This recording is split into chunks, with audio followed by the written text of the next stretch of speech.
Welcome to the meeting of the Fall River Sewer Commission.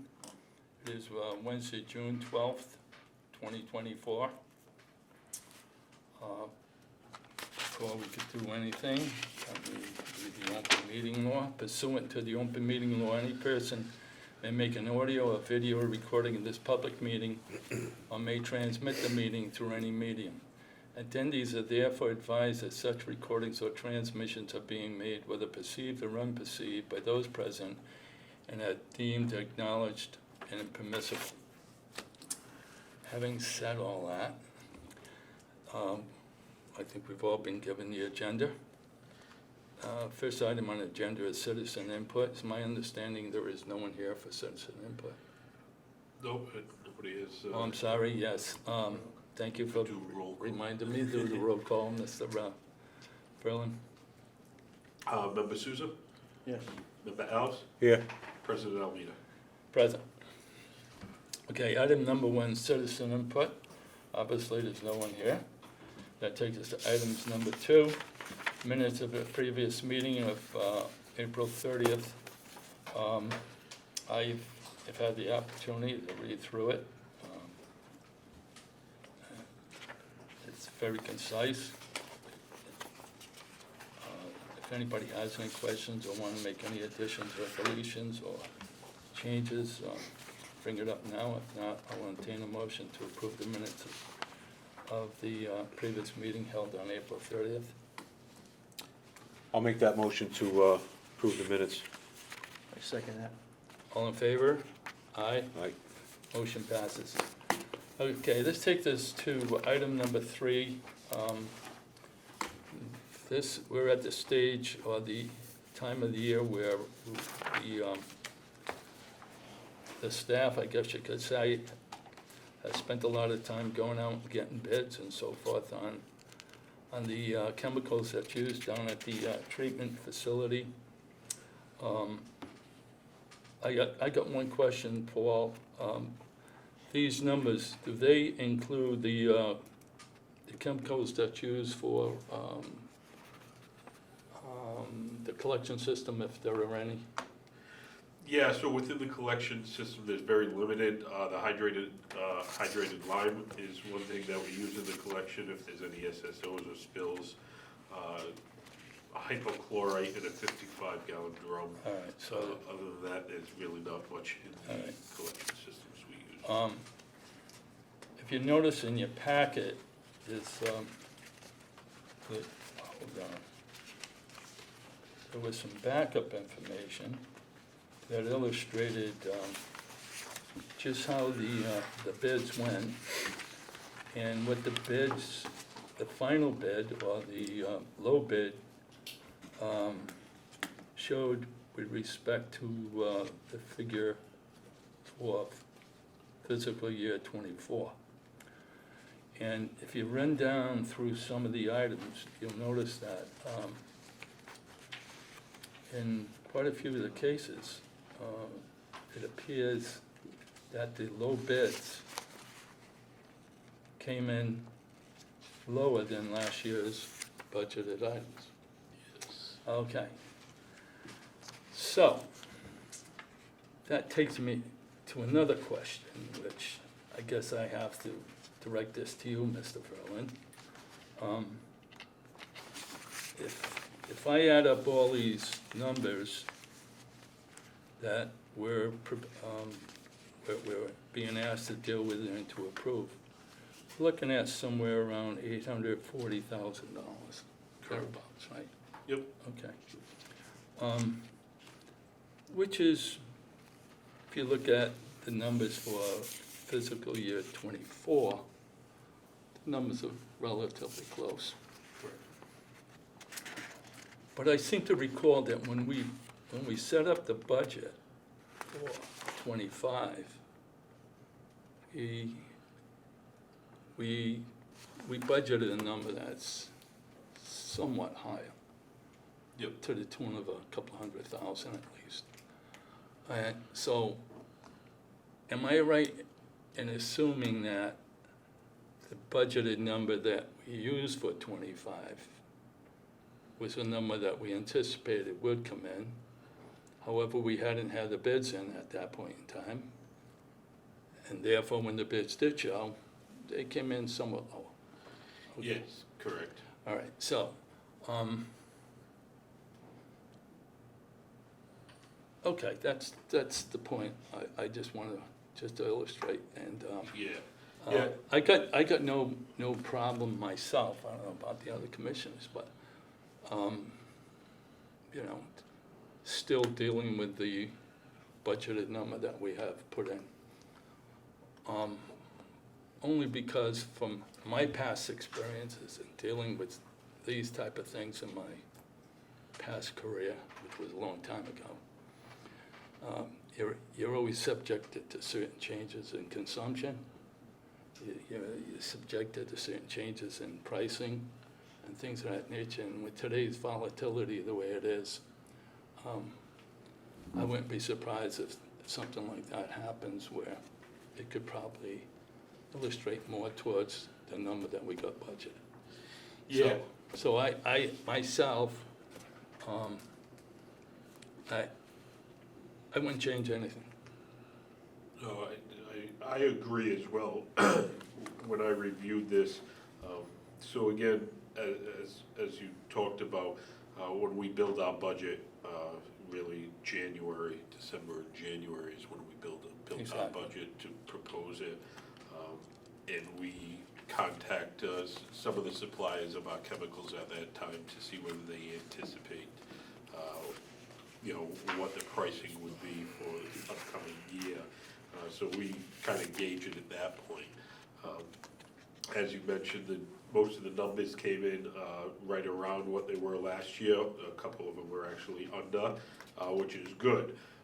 So yes, again, we are lower with our bid amounts than with our budgeted amounts. Right. The one thing that we do have that's a couple of variables that are new for this coming fiscal year is some new equipment that's coming online. So with all the plant upgrades, we have new air scrubbers that are coming online for our thickener buildings and sludge building. The one for the gravity thickener buildings is larger than the older one, so it's gonna use more chemical.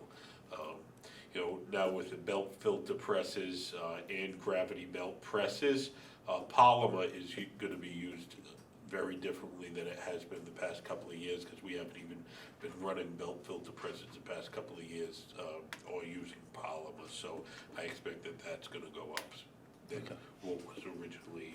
All the more reason to kind of like see how things play out. Correct. So that's why I'm comfortable with leaving our budget number where it is, as well as the bid numbers. And then, again, the budget, if we don't spend that whole entire budget, that money, that revenue, if it comes in, would fall out as free cash, and we have that available. Hoping that that's the procedure that's in place for next year. Okay, yeah. Anybody have any questions or Yeah. comments you want to make about this? Well, a lot of these local companies that throw in bids, they out of state, in Massachusetts, in Fall River. I know Borden Remington is. Yeah, so, Borden Remington did win really one of the bigger contracts this year. The sodium hypochlorite essentially is bleach for disinfection.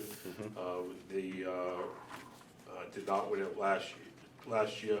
Most of the other companies are really national or global companies that bid on a lot of the other products. But Borden Remington did bid on a couple of the different products, and they were the low bidder on the sodium hypochlorite this year. Any, on the top of your head, any other Fall River ones that, Air Gas, is that local? No? Air gas, they did have a local air gas. I don't know if it's still in the city or not, but it's liquid oxygen. But that's a large national chain as well. Like I said, Jones Chemical, a large national. Jones Algonquin is a large national company. Univar. So Fall River, Borden Remington's the only one out of Fall River that's. Really, Yeah, I would think so. That's all. And my- Thank you. And in my past experience, I've dealt with all of these. Mhm.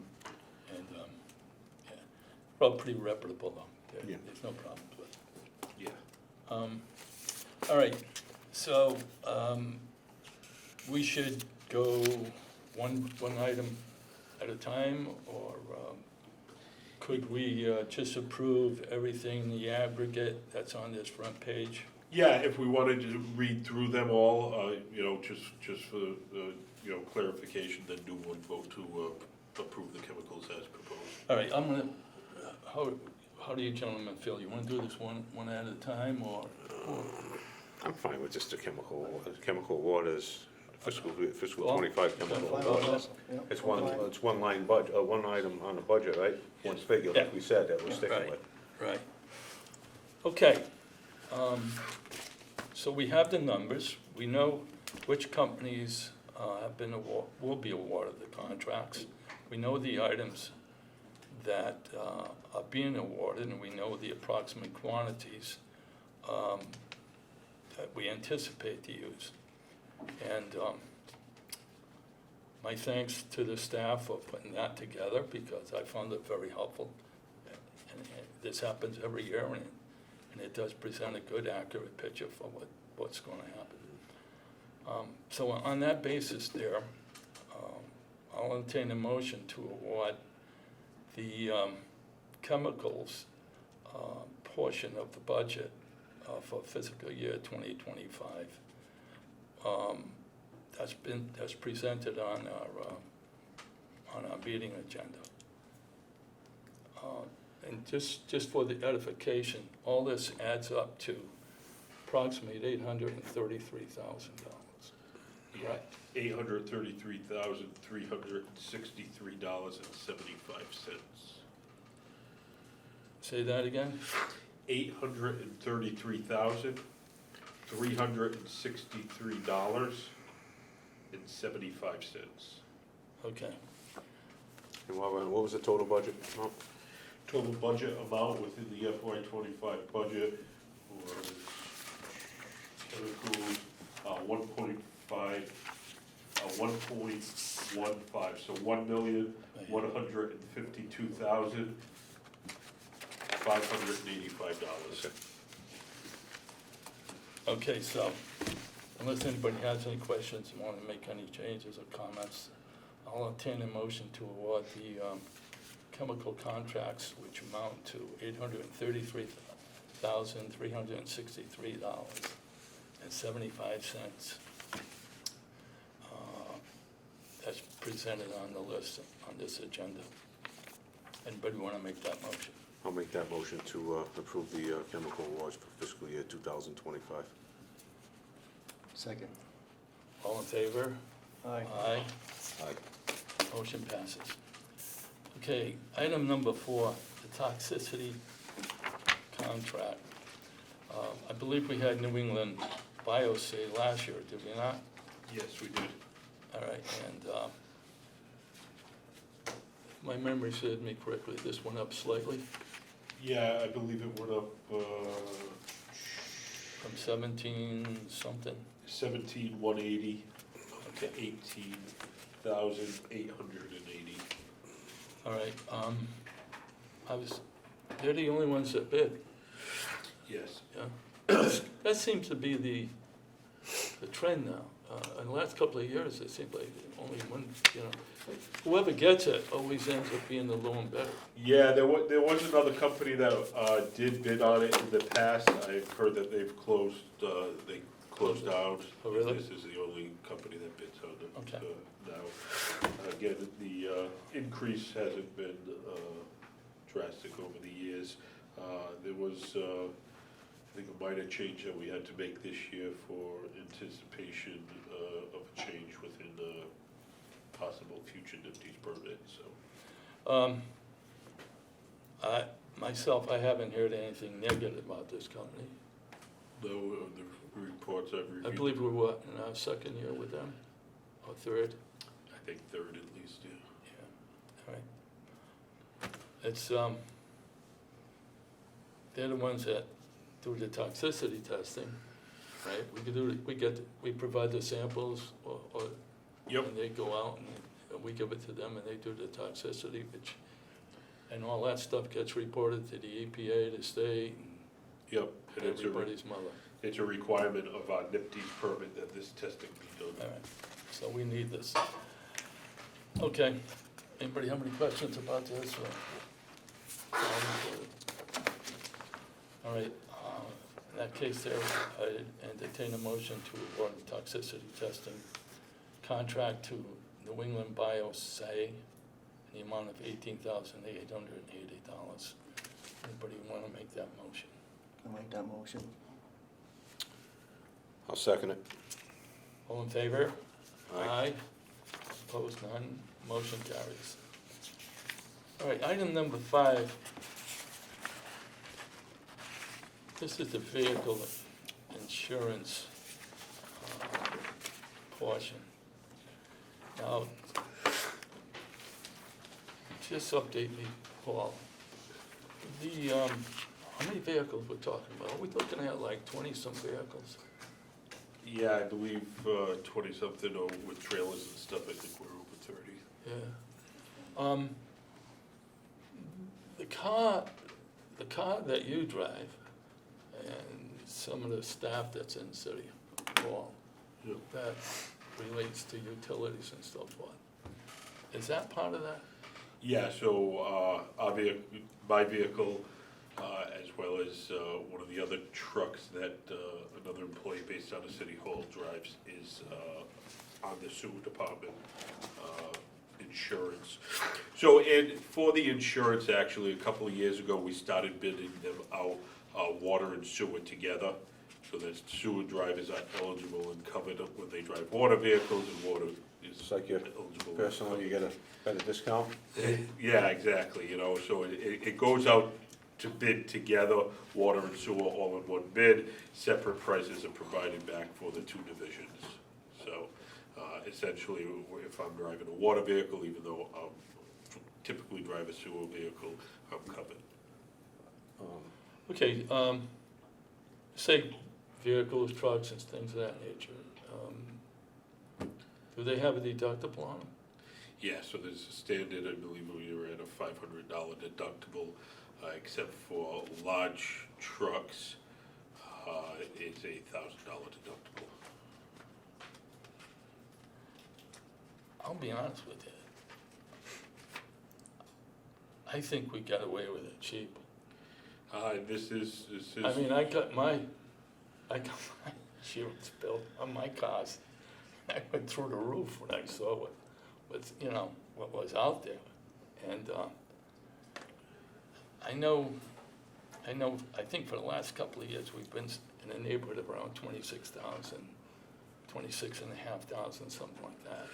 And here we are, maybe a couple of years later, and we've only had what appears to me only like a 10% to 12% increase on 20-some vehicles. When the industry out there is screaming that they have to raise insurance rates up on cars because of the sophistication in which the cars are at, and it's costing thousands to fix them and things of that nature. So whoever went out and got this bid, I gotta say, did a good job. Yeah, In my opinion. yeah, I don't know about how you guys feel, but $28,000 on. How many vehicles? 30 vehicles? yeah, I think we're over 30 with the trailers and everything like that. Gee, maybe if you think I'd get my cars under some city umbrella or something here. And these are all blue plates, Paul? Yes. And you're not self-insured, this is what we call self-insured then, right, with the blue plate, or? Yeah, correct. So being a municipality, we could self-insure and not go out for insurance. Being an enterprise fund, which any liabilities potentially could come back to directly the enterprise fund rather than the whole general fund as a whole. That's why a while ago we started going out for vehicle insurance. But we save on registration though. There is no No, charge, no no charge charge for for registration with the registration blue plate, for so the we save vehicle. Yeah. Compared to a commercial plate. Right, correct. Your car, did you say your car has a blue plate or a commercial? My work vehicle has a blue plate. So your whole fleet has blue plates? Whole fleet has blue plates as well as fully marked. We don't have any Yep. unmarked vehicles. Okay. Anybody have any other questions? Problems with this? No. Okay. Therefore, gentlemen, I will entertain a motion to award the vehicle insurance on our vehicles to the Hub International Company in the amount of $28,967. Anybody make that motion? I'll make that motion for the fiscal 2025 vehicle insurance regarding Hub International for $28,967,000. Second. All in favor? Aye. Opposed? None. Motion carries. By the way, this insurance policy on these vehicles is effective July 1 through June 30th the following year. Yes, we bid it out for the fiscal year. Okay. All right. This takes us to the last item on the agenda, number 6. The Woodward and Curran change order number 1, Mothers Brook sewer replacement, the tune of $200,000. Go ahead, Paul.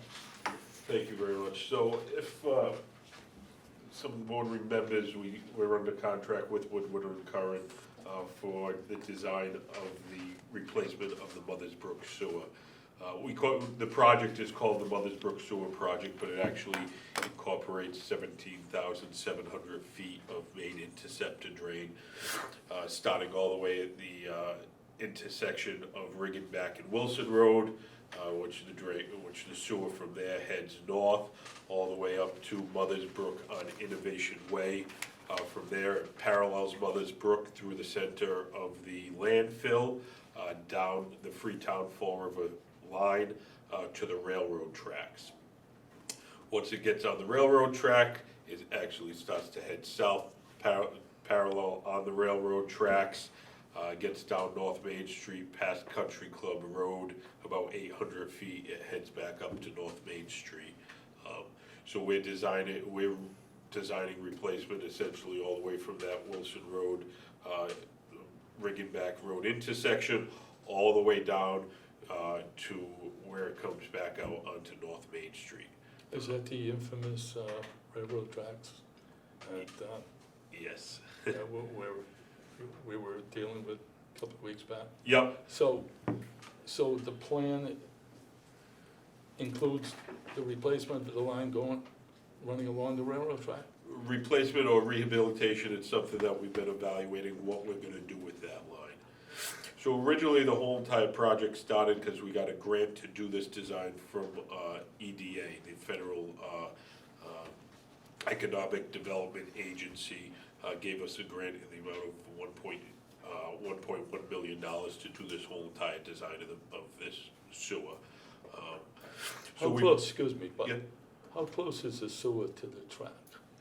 So where it parallels the track, it's about 15 feet off the track. And Oh, there's they're two- gonna love us when This- we tell them, hey, 2 points to where it crosses underneath the track. that'd be interesting. Yeah. Back when they were developing the project, the railroad construction down there, we asked them, Terry, when he was here, and myself, we asked them multiple times to replace that line that parallels the track. They said it was outside of their scope, they weren't dealing with it. We said, well, you're doing a whole entire track, you're looking at, you're gonna have trains running right on the side of this pipe. We feel it may be an issue. We asked them multiple times to replace it, they continued to refuse. They went, they did their project. There was one section that they did replace, and I can pull up a map of the area within the railroad. Next slide, please. So this map's a little bit confusing, but kind of forget about this area here. But starts over on this side here. So this is the Fall River Freetown line over here. This essentially is North Main Street, so this is our GIS map. Yellow essentially is separated stormwater, green is the sewer, the green dots are sewer manholes. So as I said, we come down the Freetown line over here, come down onto the tracks. Parallels the tracks, comes up. So this is actually on the east side of the tracks, comes over next to the country club, crosses underneath the tracks. The one thing that the rail did when they did do this project is they replaced, actually from this manhole on this side of the tracks, all the way down over to this manhole. They replaced that section. But then we also have this section that parallels the track, and then it comes back out to North Main Street here. We're looking at cleaning out the system, and if, you know, and where necessary, replacing it, but the project entails cleaning it out? So the whole entire project was started to increase the capacity in this whole entire sewer line for the full build-out of industrial park and to take additional Freetown flows. Once we really got into the project, we went through and we evaluated this line, and with the current slope and the current size and stuff like that, this line could stay with its existing size with the liner put into it.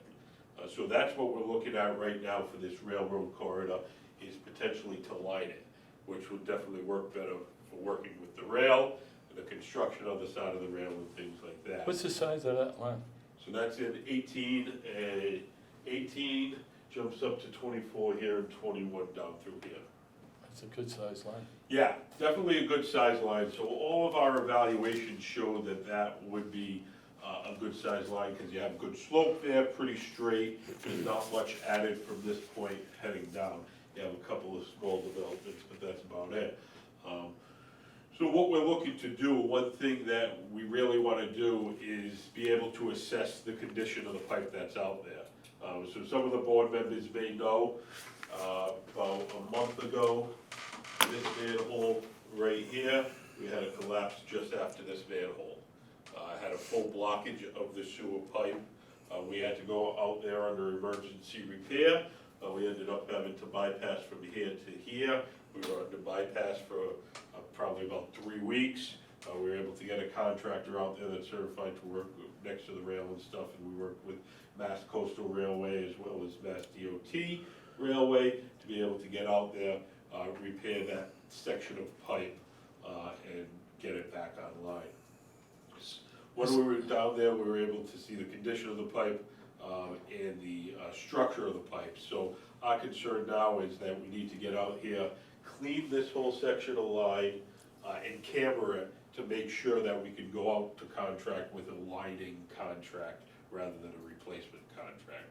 If we were just replacing all this, we wouldn't be bothering cleaning it, we wouldn't be bothering cameraing it or anything like that. But since we're opting now potentially to line this section, we want to be able to see, you know, we don't want to get into a middle of a lining contract, then contractor get out there and say, oh no, we can't line this pipe, the thing's too far gone or anything like that. So that's why this change order was something that definitely wasn't anticipated through the original design phase, because we were originally looking at potentially replacement of this line, but now that we're looking at that, that's why we're looking to clean it.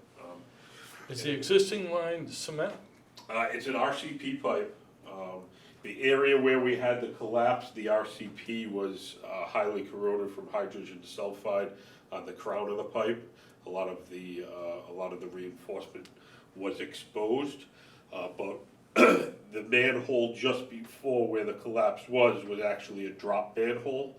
So it had about 1.5 foot swooshing drop within the manhole.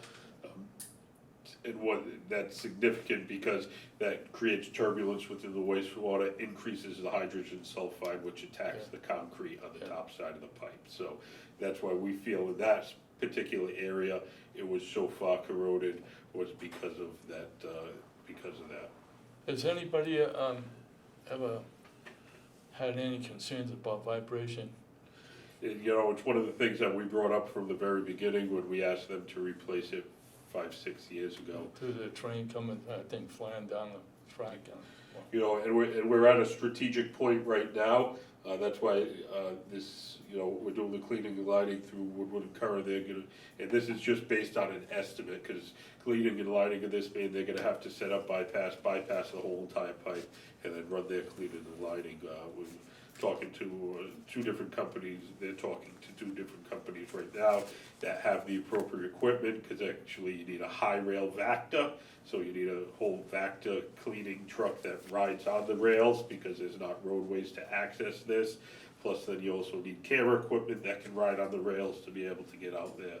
So it's really specialized equipment. So again, this is based on estimates that we kind of put together, that they put together, hoping that we fall within these estimates.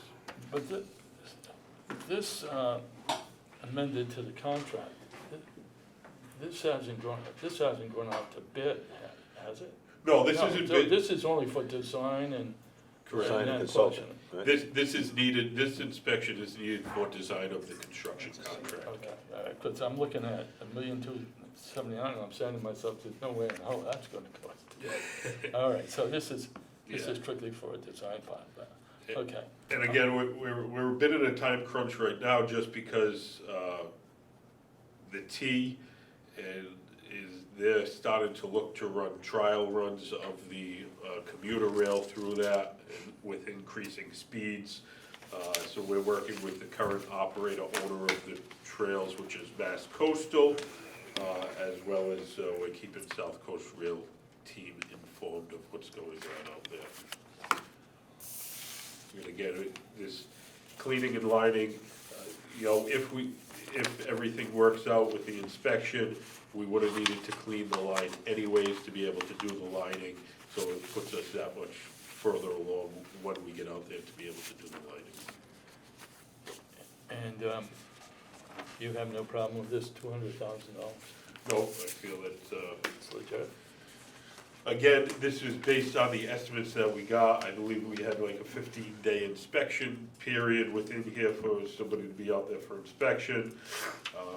The cleaning and lining like this goes basically on a per-day basis, so if everything goes okay, we scheduled roughly 15 days of the cleaning to be out there to be able to clean this section of line.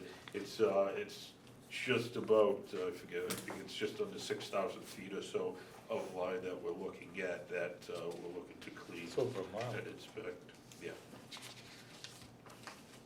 And it's, majority it's all along that railroad front.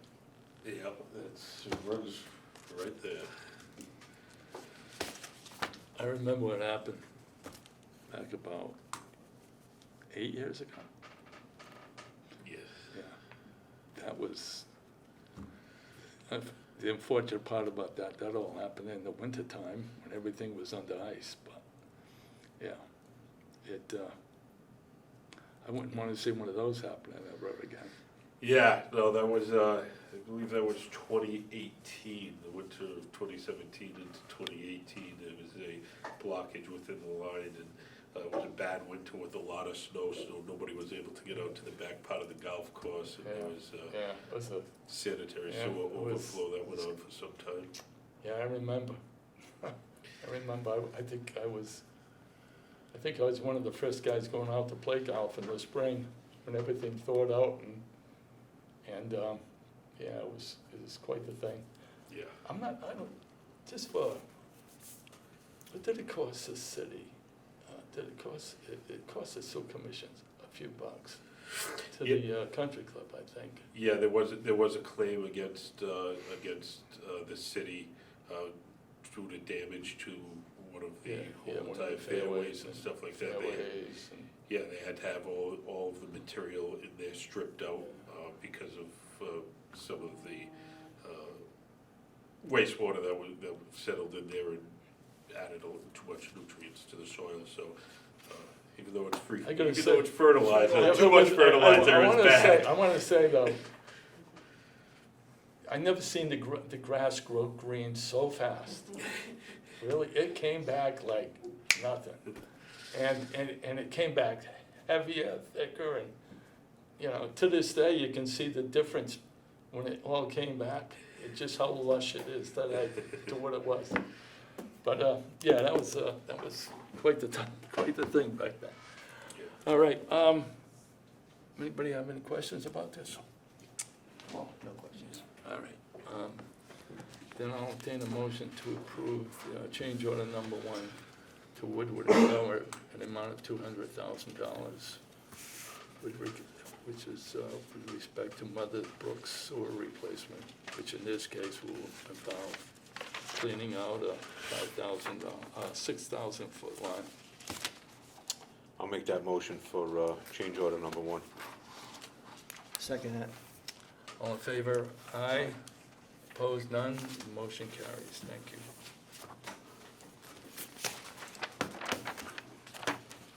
I guess item 7 is other business, if there is any. Anybody have any other business? Nope. If not, I'll entertain a motion to adjourn. I'll make that motion to adjourn. Second. All in favor? Aye. Opposed? None? None. Motion carries. Thank you, gentlemen. Ladies, thank you for your, as usual, fine work. Always a pleasure.